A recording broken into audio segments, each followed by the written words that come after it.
자, 이슈 포커스 시사 풍향계 기호일보 한동식 국장과 함께합니다. 어서 오십시오. 네, 안녕하세요. 예, 인천시가 자체 매립지인 그 인천 에코랜드에 대한 매매 계약을 체결을 했습니다. 네. 이렇게 되면은 그 말로만이 아니라 2025년 그 수도권 매립지 종료가 기정사실화되는 것이라고 이제 볼 수가 있을 것 같은데 어떻습니까, 국장님? 네, 그렇습니다. 그동안 인천시가 2025년 수도권 매립지 종료를 천명했지만 솔직히 긴가민가 했던 게 사실입니다. 예. 하지만 인천시가 자체 매립지인 인천 에코랜드가 들어설 옹진군 영흥면에 89만여 제곱미터에 대해 최근 617억 원 규모의 그 매매 계약을 마무리한 것은 물론이고요. 소유권 이전 등기도 신청했다고 합니다. 이렇게 인천시가 매입과 함께 소유권 이전 등기를 신청했다는 것은 수도권 매립지 종료 논란에 더 이상 물러나지 않겠다는 일종의 배수진을 쳤다고 이렇게 볼 수도 있습니다. 어쨌든 지금 이 수도권 매립지 2025년 종료를 두고 계속 사용을 시도하는 이 서울과 경기도에 맞서서 어떤 물러서지 않겠다는 것으로 이제 풀이할 수 있겠는데요. 실제 최근의 분위기가 그렇습니다. 최근 서울과 경기, 환경부 등이 대체 매립지를 찾기 위해서 이 유치 희망 지역을 공모했지만 신청 지역이 단 한 곳도 없었습니다. 그러다 보니까 이제 다시 수도권 매립지 사용 목소리가 이 슬그머니 되살아나고 있는데요. 인천시 이번 조치는 이에 대해 이 쐐기를 박는 뭐 그런 것으로 해석할 수 있다고 볼 수 있습니다. 그렇군요. 예. 자, 그런데 그렇다고 하더라도 그 주민들 반발도 여전하지 않습니까? 네. 이 부분은 어떻게 그 인천시에서 해소를 할 것인지 그 향후 일정도 좀 설명 좀 해주십시오. 네, 일단 인천시는 이제 토지 매입 절차가 마무리됨에 따라서 입지 타당성 조사와 이제 기본 계획 수립 용역을 실시하는 등 자체 매립지 조성 사업을 차질 없이 준비해 나가겠다는 입장인데요.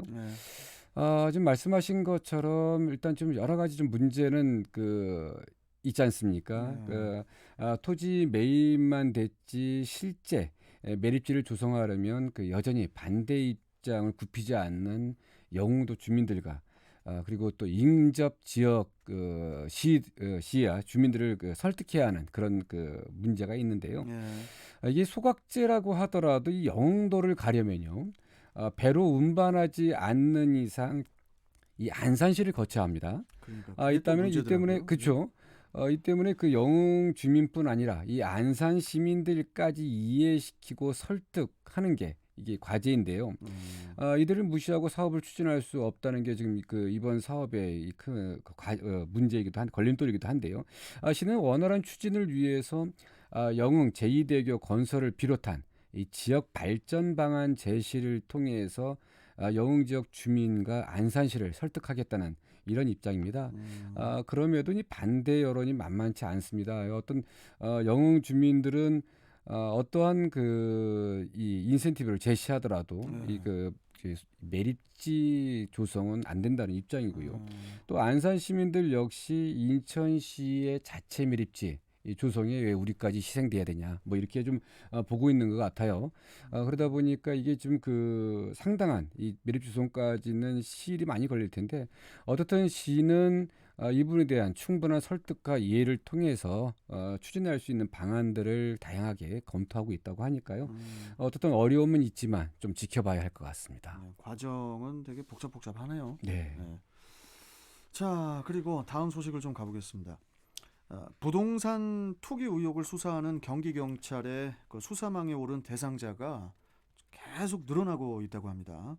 이 부분 자세한 소식 좀 전해주시죠. 네, 이게 지금 LH 전형직 직원들의 투기 의혹이 불거지면서 됐던 부분이 경기도에만 한 270여 명으로 확대되고 있답니다. 이게 좀 정치인과 이 공무원까지 좀 포함되는데요. 그래요.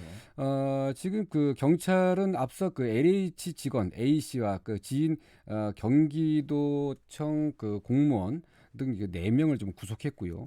근데 경찰은 이번 수사, 그러니까 LH 수사의 경우에는 광명시흥 신도시 개발부서에서 일한 A씨와 그 민변이 고발한 15명 중 B씨를 핵심 인물로 보고 그 수사를 하고 있다는데요. 경찰이 지금 구속한 A씨는 광명과 전주의 개발지구 토지를 지인들과 함께 사들인 것으로 보고 있고요. 네. 이렇게 정보를 얻어서 땅을 사들인 혐의 등으로 수사 대상에 오른 인물만 이 60여 명에 달한다고 합니다.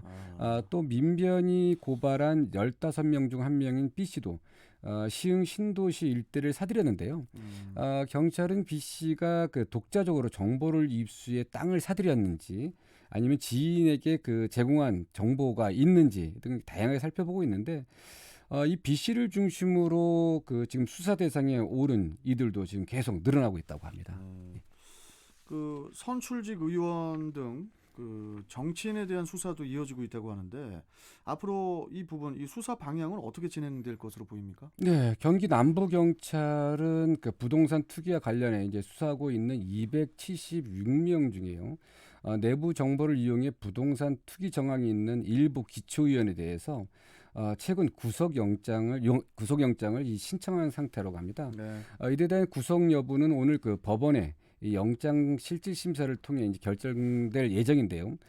경찰은 또 이들처럼 내부 정보를 이용해 그 부동산을 투기한 이 정황이 있는 기초의원 14명에 대해서도 이 추가로 수사를 이어가고 있습니다.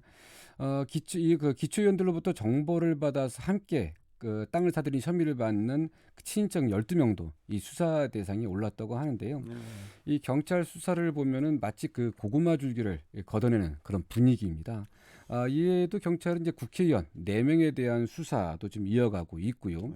그리고 이들 저희 정치인 등 그 공직자 외에도 이 부동산 그 교란 행위 핵심인 기획부동산 투기 의혹도 이 파헤치고 있다고 하는데 지금까지 9곳을 수사하고 그 압수수색도 했는데 이렇게 해서 18명을 입건했고요. 근데 좀 이렇게 그 부동산과 관련된 이 불법 행위에 대해서 경찰은 이번 기회에 아예 뿌리를 뽑겠다. 그렇죠. 이런 의지를 보이고 있습니다. 철저하게 네. 예외 없이 수사가 되기를 바라야 될 것 같습니다. 네. 자, 오늘 말씀 여기까지 듣도록 하겠습니다. 고맙습니다. 네, 감사합니다.